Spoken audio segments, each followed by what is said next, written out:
then let's go to the right. You also talk to you go to the annual International Country Music Fanfare from this is in June of 1984, and this was the year of Lee Greenwood's "God Bless the USA." Yes. So what's going on in the country world? We haven't really talked about country too much. So what explain to us? Nobody's asked me about country until now.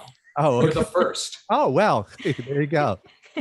Oh yeah, we take both sides. So let's go. I'm happy to talk about it. I'm like thrilled that you asked. That was a fun. I'm going to tell you about the research for that because I participate in a yearly event called Pop Conference, which for many years was took place in Seattle, and these days has been taking place online, and next year is going to be taking place in New York.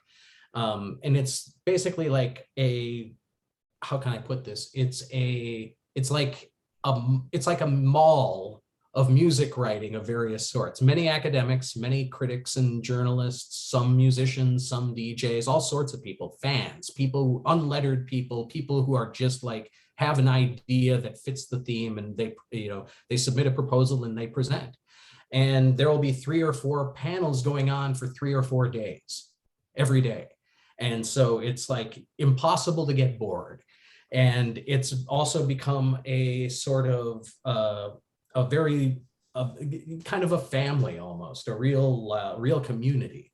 I've made many friends doing it. And for that year, the theme was 2016 when I did this.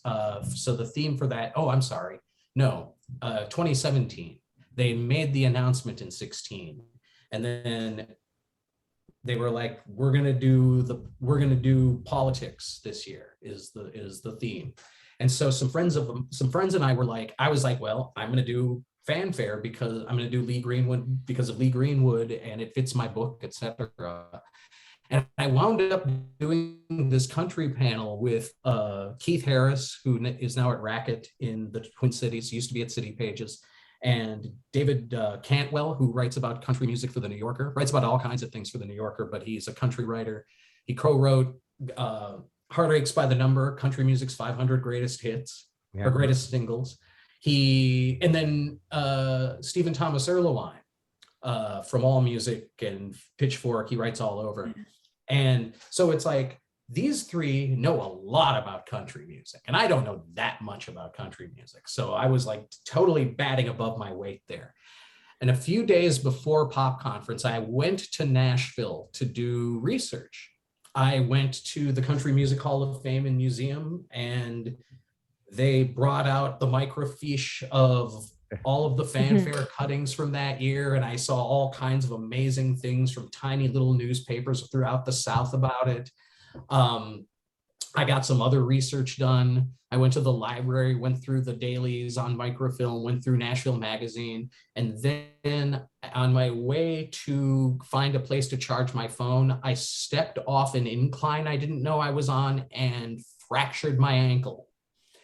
So I wrote this whole thing on crutches. I was like, I could barely move. And it was, so that's the memorable part of that chapter for me was messing up my ankle and having to deliver my presentation seated with my foot up, which was also unfortunate because the opening of the chapter, I have the book here. When I read the opening, where is it? I should have this prepared. That's okay. So I found this in an old Cashbox magazine. It's their country columnist had written about fanfare. And it was, Willie is not, was not, and will not be signing autographs at the CBS booth. When I read that I immediately did that. I immediately covered my mouth and did that. I was like, imitating it. I was like, well, that's our opening. So I felt bad for the guys sitting by me because I did it really loudly. But it wound up being a really good lens. And it also wound up being really good because I had to draft the thing the night before I presented it. I had gotten all the research done and all of that, but my ankle had gotten in the way of me just being able to work. So I was like frantically writing my paper the night before, like anybody at a conference will do often. And that meant I had to focus and be brief. I had to like write the thing in 5 hours or whatever. So it forced me to be concise and to use what was there and to, and I thought, well, maybe I'll expand this. But once I read it again, aside from some, things that I needed to get rid of and some things I needed to add, I didn't really expand it.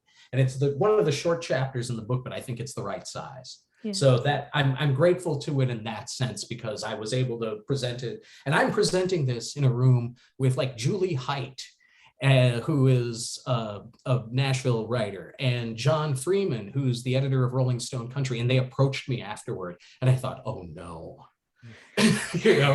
like, oh God, I'm gonna get it, like they're gonna tell me all the things I got wrong. But they were very complimentary, so I was grateful for that.